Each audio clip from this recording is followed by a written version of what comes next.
Hello, everyone. Thanks for joining. This is the resume workshop where we are going to talk about writing effective content. See, Emily. Emily, I see that you've joined. Yes, hello. Emily, how are you doing? Thank you for Good. taking the time today. We've got a pretty big crowd. I think this topic is very popular, and this is one of our last workshops for the semester. So you've got a great audience here. I'll briefly introduce the workshop, then I'll introduce yourself, and I'll give you some time to introduce yourself to the group as well as your background and your company. And then as we go through the slides, feel free to interject at any time. Awesome. Hello, everybody. My name is Jay Liwanag, and I am a career advisor here at the Costello College of Business.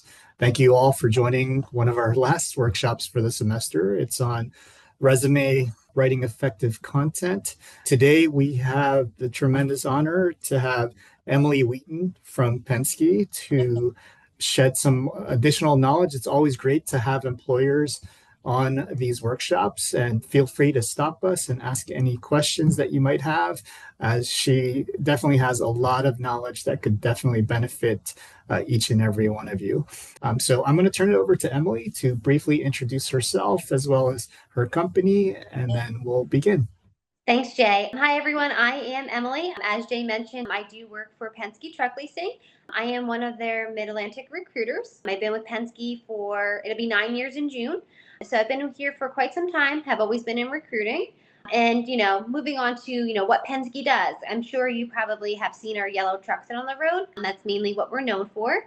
However, our slogan is, we're more than you realize. We do have many sides to our company. So, even if you're not looking for a position that I may recruit for directly, there could be another position that you're interested in that I can help you get into. So we of course are in the transportation industry, and I can't wait to be a part of this workshop, and I'm excited for it. Hey, thank you, Emily. Appreciate that.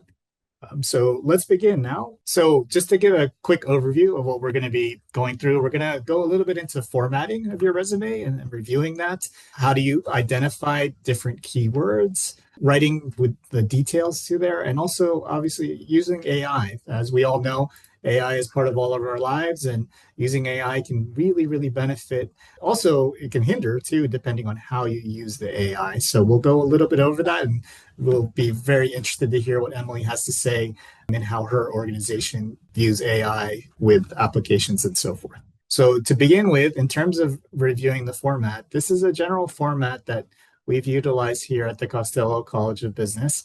I'm not saying that this is the best one or this is the only way to do things, but it's highlighting some of the key areas that most employers are looking at.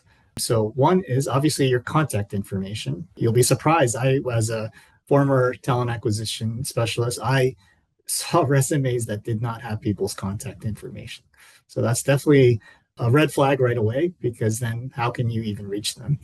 Professional summary. This is an optional thing. Some people like it, some people don't. I actually like it, and I'd be curious to see what Emily thinks. The reason why I say I like it, I if I have 100 resumes that I have to look at when I'm recruiting, I like to see quickly, does this person have what I need? And what they do here is they talk a little bit about their skill set, who they are, what they're focused on. And what I'm hoping that they have done is they've highlighted the key skills that they have that I'm required to have on my job. And then it forces me, if I like what I see, I'm going to look more carefully at their experience. Emily, I'm curious to see what you think about that. Yeah, no, I do. I definitely have to agree with you on that, just because, like you said, it does kind of focus on what the person is looking for in a role and whatnot. So, of course, if I see that, like you said, if you have, 100 plus applicants and you see that what they're looking for isn't really a match to what, your role is for, obviously, don't waste their time, don't waste your time and kind of move on. So I will say that if, down the line, if you ever have a change of career or you're looking to change careers, make sure that you do update that portion on your resume, just because I have seen where someone's looking for a career change, but they don't update that portion on their resume. And it kind of is like, well, how into this role actually are you? So definitely want to keep that updated at all times. Yeah, that's a great point, Emily. And updating your resume constantly is a good thing. Then there's also the education. And as you can see, we put the education here and we're really focusing on highlighting the actual concentration so that the employer can see what you've been studying or the area that you were studying in. We also have our experience, extracurricular activities. It's always good to showcase how you're doing things outside of even class and the leadership experience that you're providing in those areas. Different skills that you have. And in this example, the skills are up top and other sections as needed, which can include relevant coursework. A lot of people put the relevant coursework because it's an area where they can enhance and showcase their knowledge, especially if they don't have as much direct work experience. Your course projects, research that you've done, honors and awards, professional associations and memberships. Emily, is there anything we're missing there or anything you've seen that you feel is valuable? No, I think you pretty much hit everything that I typically look for in a resume. So that's great. Great. Oh, and volunteering, finally volunteering too. So gaining credentials and experience. So there's a lot of ways. So people might say, well, I've never had an internship, so how can I be competitive or what can I put on there? Some other ways that you can look at outside of the internships is volunteer work. In my career, I've seen many people do amazing things through the volunteer work and get experience that are highly regarded in the job market, and also a lot of the what we call like professional or soft skills that a lot of employers are looking for, such as collaboration, organization, and so forth. Campus involvement, as we mentioned earlier, getting involved in all the different activities that we have here on campus. Course projects, we have simulations. When you click on this link, you can go to Forage if you have never been there. It's free to set up, and it's an opportunity to do different job simulations and gain valuable skills, as well as externships, micro internships through Parker Dewey, and different certifications that are out there. We here at the Costello College of Business have a link that you can attach to through these links here, where it'll show you a list of certifications based on your concentration that you can take for free online out there. Emily, is there anything else that you've seen, or what do you think of this list that we have here and gaining credentials and experience? I think this pretty much covers it all. Obviously internships are always great just because, I feel like that's where you're going to learn or get the most skills from. So, definitely internships would be my number one on the list. So, Great. So here's some don'ts and do's for relevant coursework. So some people might you might just put like accounting 101 or whatever, and just recapping the description from the catalog or stating what was covered in the class. Instead, you want to really use more specifics of was it like tax accounting or auditing and government contracting, whatever it might have been, where it's more specific and it's tailored. Again, you want to tailor it towards the organization that you're applying for. So with Penske, maybe you took a transportation class. Maybe you did a lot of different things that are tied more to what they're doing and it's relevant to their industry. So include the course title, the actual course title, showcase your understanding, and then put in skills, strengths, and quantifiers that you can utilize to make that relevant coursework stand out. So this is just some examples of it, things not to do.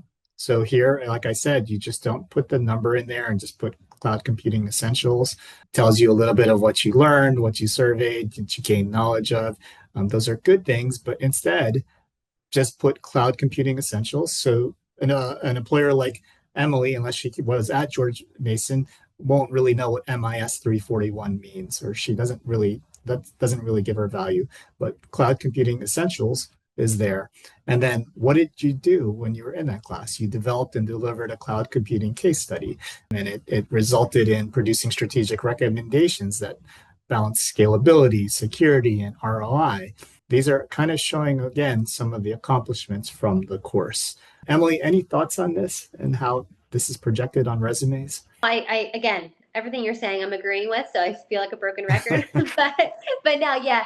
Obviously, it's great that, you're proud of the class that you took and whatnot. But again, I'm not going to know what the class course, what it was called, what it was named. I'm not going to know exactly what that means. What I'm going to really be looking for is the key aspects of that class. What were you learning? What were you doing? Any accomplishments, if you had a class project that you were doing, what are some of those accomplishments that you're proud of that you really want to showcase to your future employer? That's great. Yeah, and definitely, like as she mentioned, what are the accomplishments and what are you proud of showcasing? That's really, really key. So this is just a quote: convey your passion and link your strengths to measurable results. Employers and interviewers love concrete data. So the more you can showcase concrete data and even utilize the STAR method, which is situation, tasks, action, results, showcasing what are those real measurable results, it's going to resonate further from an employer.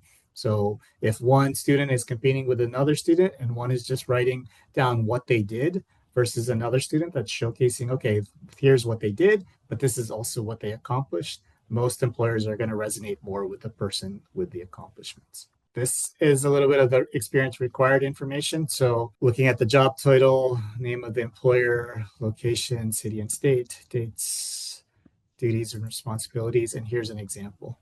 So as you look at the experience in each of your professional experiences, your internships, your volunteer experience, full-time, part-time jobs, and so forth, you want to use strong action verbs to start things and focus on the relevant experience and try to use numbers as much as possible to quantify the results and what you did. Emily, any thoughts on this as well? Yeah, but how you were saying quantifying your information.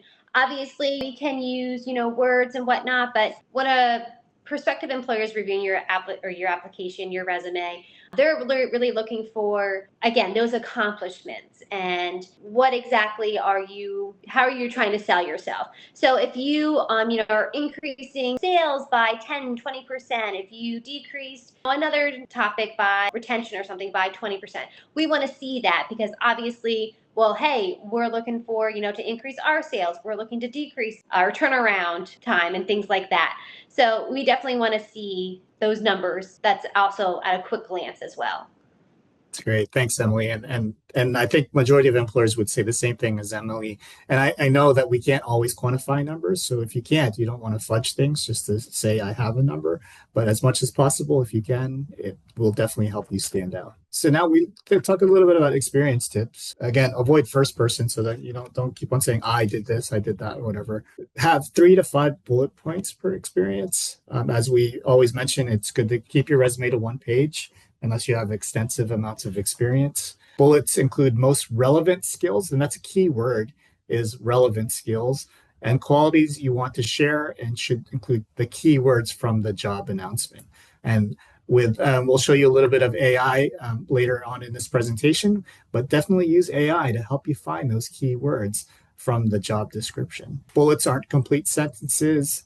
As we mentioned earlier, use the strong action verbs and don't use the same action verbs. Sometimes people are always put developed or provided, and it's all the same thing in every single thing. Put some variety here. In this link here, I'll give you 500 plus action verbs that you can possibly utilize on your resume. And then provide evidence, as we mentioned earlier, on quantifying information as much as possible and also focusing on the skills that you've gained and acknowledging all those different accomplishments and evaluations. Any other thoughts on this, Emily? Nope, I think you hit everything. So now we talked a little bit about job duty versus accomplishment. And this is just an example of someone that put their job duty of waited on tables and served food.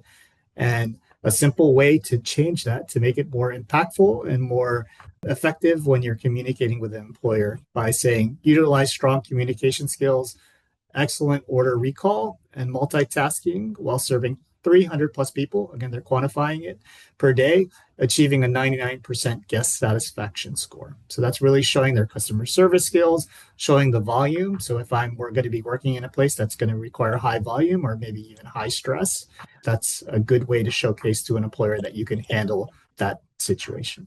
So let's take a little bit of time, pick one of these and modify these job duty bullets into accomplishment statements. So maybe maintain a positive attitude while dealing with negative customers, ensuring cleanliness of kitchen and assisted with stocking inventory, and then manage cash transactions. So take one of these and share on the chat some of your thoughts on how would you improve this. This might even be a skill that you have, but even if it's not what you have, if you were an employer, what would you want to hear and see better than what's written on here? I'm changing it from a duty to more of an accomplishment. So let's take a minute or two, and hopefully some of you will share. And Emily, as they're doing this, why is this important for folks? Like, so if I was competing for a job with you at Penske and all I wrote was managed cash transactions versus maybe something more of a detailed accomplishment or even using numbers, why would that make you more of an effective or someone that the employer would want to see versus me that just placed the simple, here's what I did? Obviously, that's, it's a great responsibility, but what exactly did that all entail? I mean, I know it's not supposed to be a full-on sentence, but what were you exactly doing? Why was that important? Why was that a key role in your position? What exactly did you, again, increase sales? Did you find a discrepancy? Like anything like that, you definitely want to point out. So obviously, if someone has more information in the bullet than someone else, more than likely I'm going to want to call them first just because I'm going to know a little bit more about what they're doing in their role versus the other person. Yeah. So with the managed cash transactions, as Emily just mentioned, so just an example, if anyone wants to share, please do share. But it could be, managed over 100 cash transactions per day, resulting in increased revenue generation of however much, resulting in improved processes or whatever it might be. That's just an example. So here's some examples that we're starting to get in, which is great. Thank you for sharing. So Daniela, thanks for sharing. It's managed cash transactions equals maintain error-free cash operations, contributing to faster customer service and balanced registers.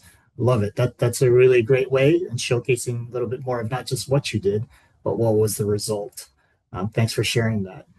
Megan mentions properly handled customer interactions to increase sales. Okay, so again, she's showing that she's increased sales. And if you could put and add more numbers of how much sales you increase, that could even make that statement even more powerful. Juan shared raise cleanliness and inventory management standards of the kitchen. Okay. That's another good way too. Thank you all for sharing. So that's just, again, some examples of changing from a job duty to an actual accomplishment. So here's another sample activity that I'd like for you to participate in. Describe yourself in accomplishment format. So remember, when you're applying for a job and when you're creating your resume, you're going to have to be able to describe who you are. So using a specific action verb, describe yourself today in accomplishment bullet point format. So if you were to describe yourself and who you are, please post in the chat or take yourself off of mute. How would you describe yourself? So like if I was an employer and your dream employer and you were starting to look for an opportunity, what would you say? How would I be able to know, okay, wow, I want to talk to Daniela. I want to talk to Juan. I want to talk to Megan. I'm definitely going to be looking at that individual. And so here's an example. So this person said, manage caffeine intake, resulting in a 10% increase in presentation skills while facilitating resume workshop for 15 plus participants. Does anyone want to share? You can take yourself off of mute and or put it on the chat. How would you describe yourself in an accomplishment format? There's no right or wrong answer. Again, you know yourself best. So how would you do that if you were approaching an employer and placing it on your resume to describe who you are? Thank you, Remy. Oh, this is good. This is very good. So Remy has stated, motivated business administrative student and aspiring procurement professional. So that's great. She's showing the interest in procurement, transitioning from a successful career in hospitality management with 8+ years of leadership and operational experience, skilled in managing complex workflows, ensuring compliance, and leading teams in high pressure environments, brings transferable strengths in process optimization, vendor coordination, inventory control, and data analysis. This is an excellent statement for your professional summary too, that we had showcased earlier. And it provides a lot of detail, provides a quick view of the skills that Remy has, and would attract attention from the employer. So great job. Thank you for sharing that. So identifying keywords is very important. As you look at every job, and you'll hear us at the Career Center, as well as a lot of employers, know what they want. You're going to have multiple versions of your resume. So you can't just create one version of your resume and just send it out to 40 different employers. Every employer is unique.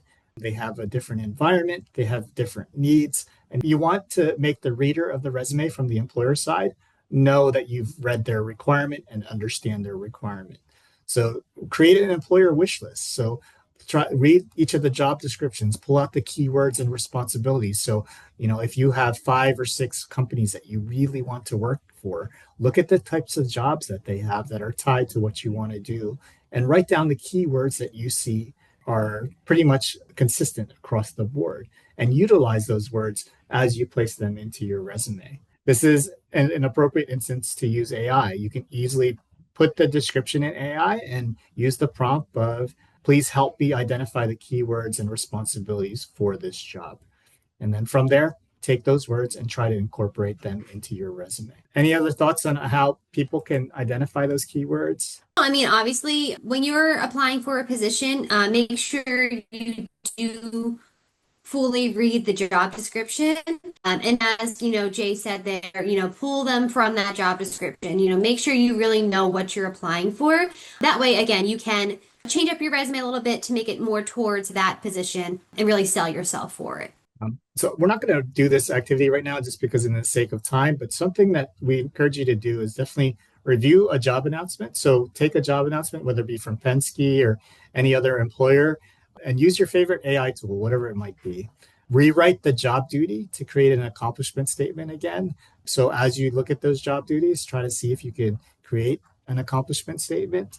And then big question is, should we copy and paste it onto our resume? So when you're using AI and whatever it might help spit out and have to, do you just copy and paste it into your resume? How many of you think that's what you should do? So in the chat, like if I were to plug in a job description from Penske and I got a bunch of different quality key skills and keywords, and yes, I incorporated it into my resume, and then I even put my resume into AI and it spits out something for me to utilize. Should I use word for word what AI has given me?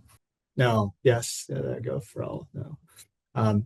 Yeah, definitely no, because you want to tailor it towards you and you want it to sound like you. So this is a statement on AI for resumes. Again, so if you use AI to write a resume for you in minutes, it tells me you didn't put a lot of time and thought into applying to my job. This was from an actual district director at a recruitment firm, Robert Half. And so here, when you click on here, it'll give you some red flags that recruiters look out for when looking at AI.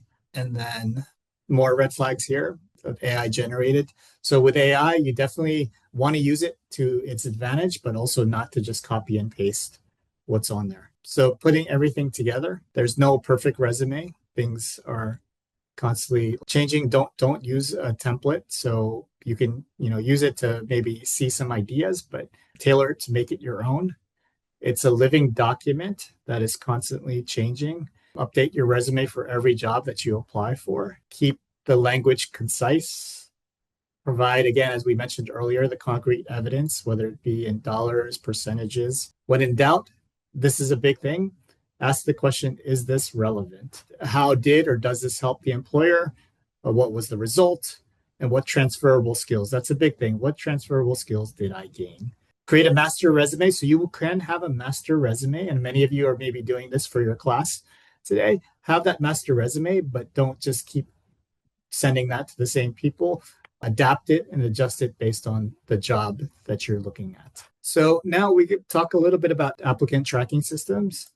And with the applicant tracking systems, this is the first line of a search that employers often use. Sometimes it doesn't even get into the hands of human resources and or the hiring manager until it goes through the applicant tracking system. They do text parsing, keyword matching, and then ranking. So it's very important for you to read the job description and ensure that you are using as many of the keywords as possible, and also looking how you write the text. The reason I say that is so I've seen resumes where people have put Microsoft Office, and one of the requirements for the job was to be very strong with Excel. And they, for whatever reason, did not put Excel because maybe they made the assumption that everyone that knows about Microsoft Office, that includes Excel. But the computer can't always see that and can't always generate that. So that person's name may be knocked out of the running just because they did not use the correct words. So think about that as you create your resume and as you look at different things in formatting. And that's very important from an applicant tracking system standpoint. Using AI responsibly and effectively. Don't copy and paste things, as we mentioned. Examine it for accuracy, because as you know, sometimes AI generates bullet points and things that aren't really true or not really aligned with you in terms of your accomplishments.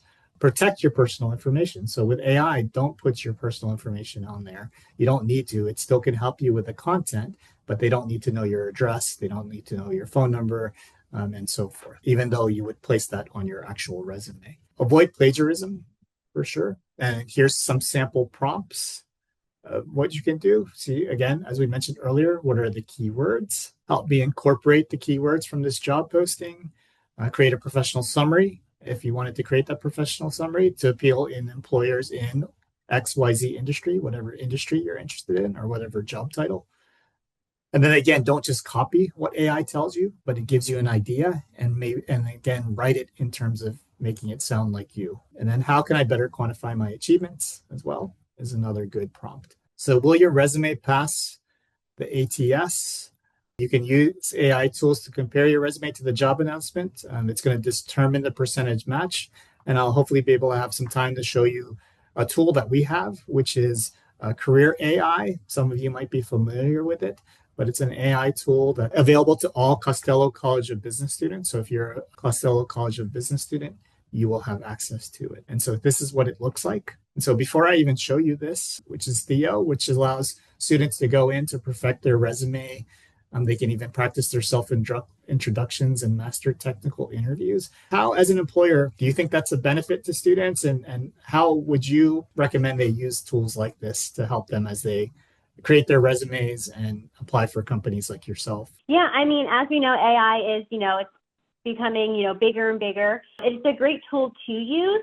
I will say, just make sure that if you do use AI, make sure that you are reviewing your resume after you create it and whatnot, just because while AI is a great tool to use, it's not perfect. So you may think that it's saying one thing and it may get to an employer and it may be saying a completely different thing than what you thought it was. And it could hinder you getting the job because of that. But now again, AI being that it's such a great tool to use, it's going to help you, your interview skills. It's going to help you making something, if you're trying to say something, but you don't know exactly how to say it or how to make it to a point where it's going to translate into the job that you're interviewing for.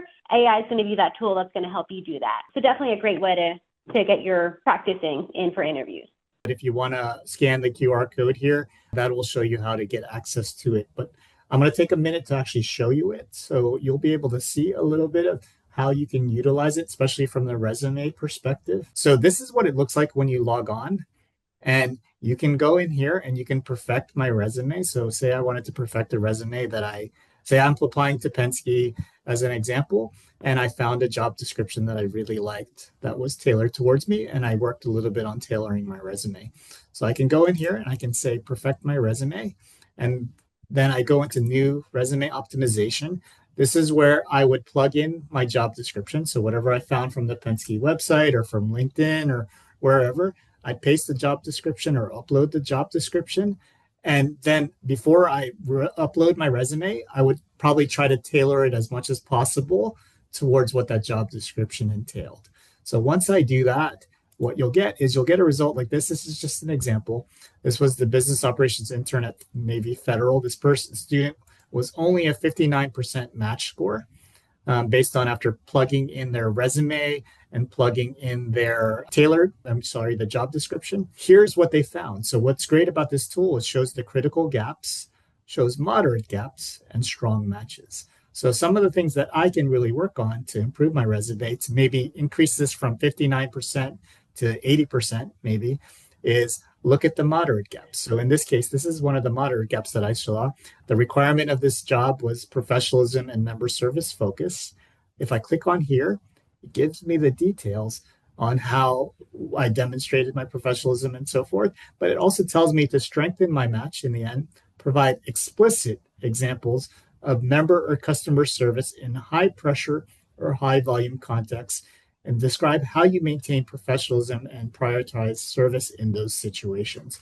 So if I go back and update my resume and maybe highlight this more in the resume, assuming that I have this experience, my number over here is probably going to, after I re-enter things, it's going to increase to like 70, 80%. And so it's a good tool to be able to look at things where you're already strong at, but things you can improve on as well. Any thoughts on that, Emily? No, I mean, I think this is a great tool to use. So definitely, obviously, you guys all have access to it. So definitely utilize it.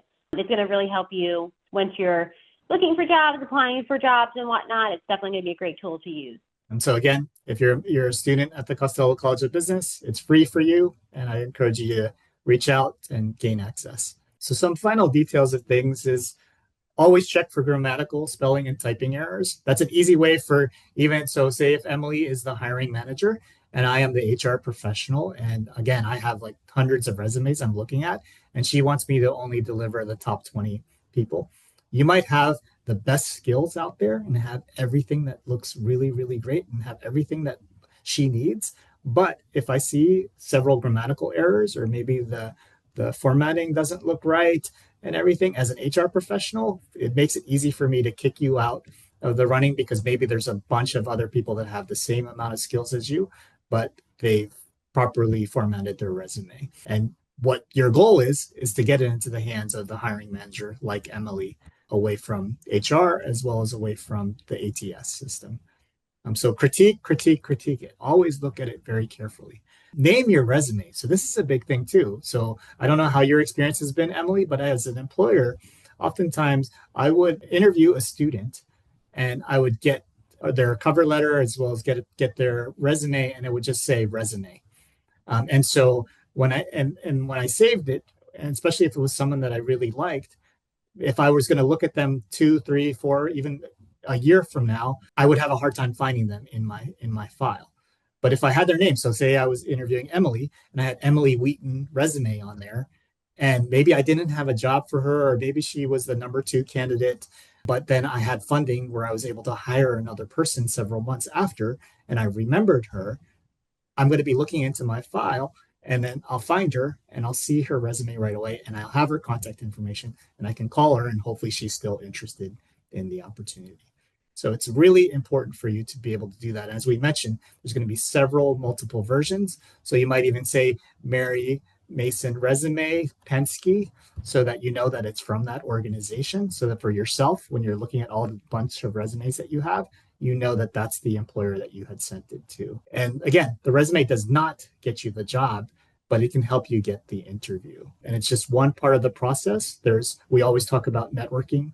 So you're meeting someone like Emily today. I encourage you to, if she's okay with it, to keep in touch with her, because she has a lot of knowledge and a lot of experience.